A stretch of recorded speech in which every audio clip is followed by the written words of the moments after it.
So, what's the value of pain? Well, one of the values of pain is in our spiritual growth. So let's look at these. Let's consider them for just a moment. And by the way, God is always growing us, right? I mean, you do know you're walking with Jesus, right? You do know that this journey is not something you make by yourself, that He's right by your side. And because He's right by your side, He is always molding, shaping, growing, developing you into what He wants you to be. The Bible describes that as Christ-likeness. See? To be like Christ, right? That's the goal. We want to get to heaven. You know who gets to heaven? People who are Christ-like.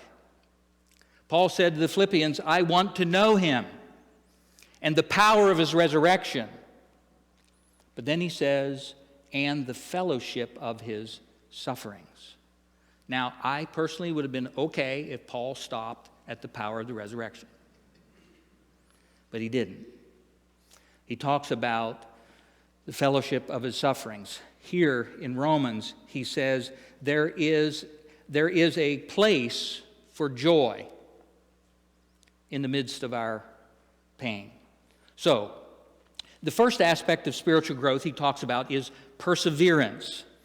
Perseverance. The idea is a patient endurance. And inherent in this is the idea that there is some kind of struggle, right?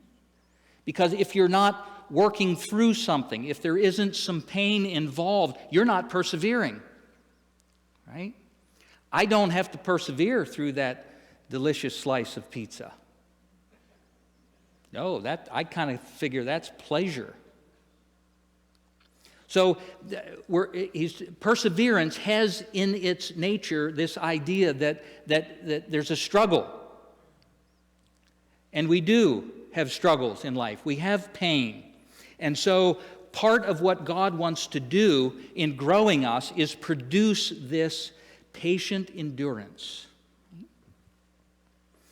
When I was at Nyack College, one semester, I had a very weak moment.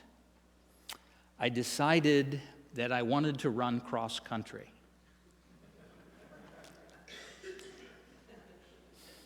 Really. So I did. And I discovered that when you're running over a distance, there's a point at which you hit the wall. There's a point at which the mind and the body are telling you, you are crazy. I don't like this. I don't want this. And to make matters worse, they followed us in the van.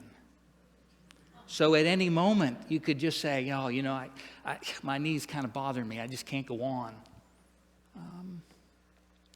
But I learned that if you persevere, just take another step.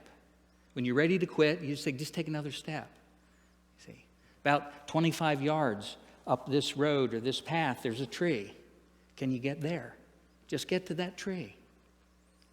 And I learned to trust my training.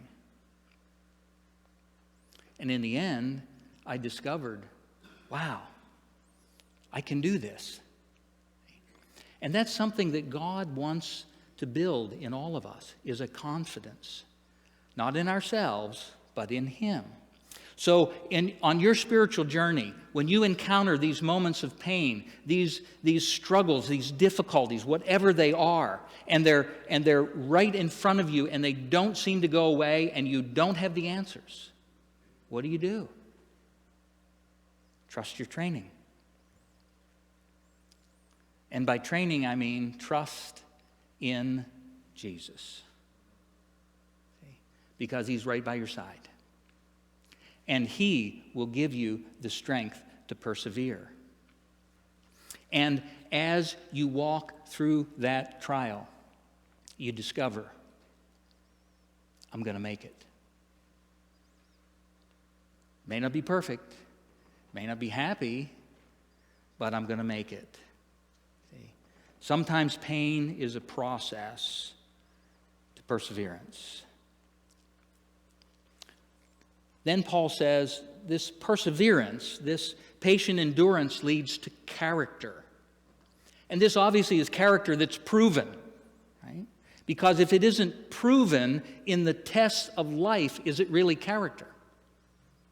So, is it really faith? Is it really trust? If it's not exercised, if it's not put to the test, you see.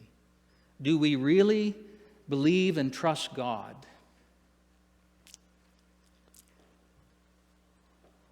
When you sit down on the chair, you put your full weight down.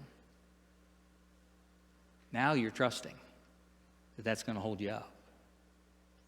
Okay? We need to put our full weight down on God. He will develop in us character, right?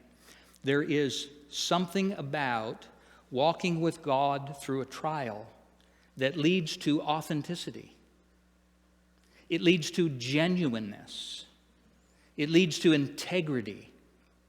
And oftentimes, these are aspects of character that we don't develop any other way. See, God knows what He's doing. We don't always know what He's doing, but He does. And it's all leading us to hope. Character is powerful, right?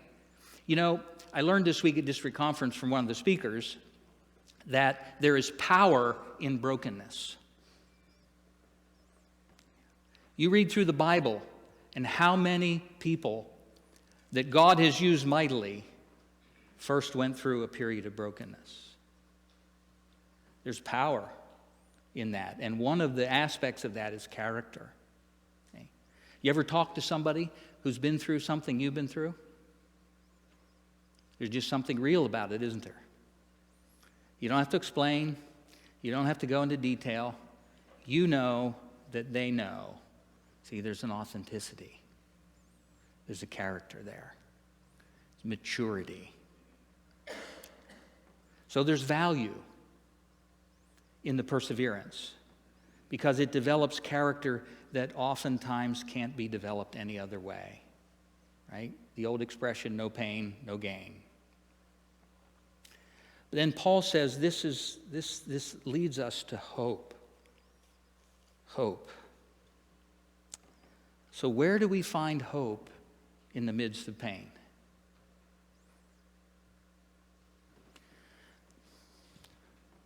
Here's an answer for you.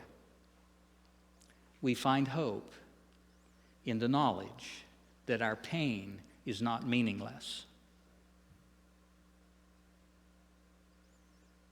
God doesn't do random. He doesn't do haphazard. God doesn't have those moments of, oops, I didn't think about that. God is a God of meaning and purpose. And it seems to me that if pain does not have a purpose for the child of God, then life doesn't have a purpose.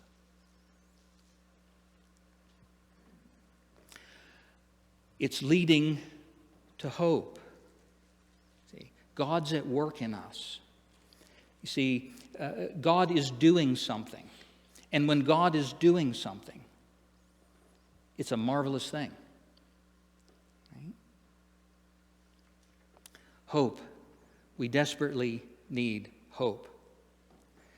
You know, I can't escape the fact that this journey we're on, even with its pain, this spiritual life that God has given us to live on this earth has to be more than just escaping hell and making it to heaven. And I'm all for those two. But isn't there something more? I think we're becoming something along the way. That's the goal, isn't it? Christ in us.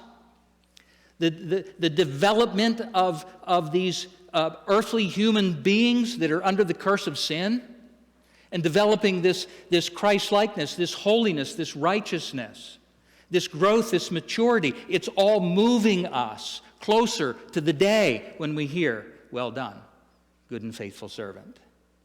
Enter into the joy of the Lord. There's hope. we're becoming something along the way. So what are you becoming? How's God working?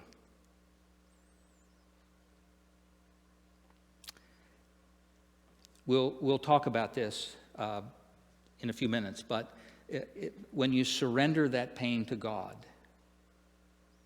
that's when spiritual growth begins to happen. See? You can fight it yourself, right? Good luck. But when you give it over to Him, see, now we find meaning. Now we find hope.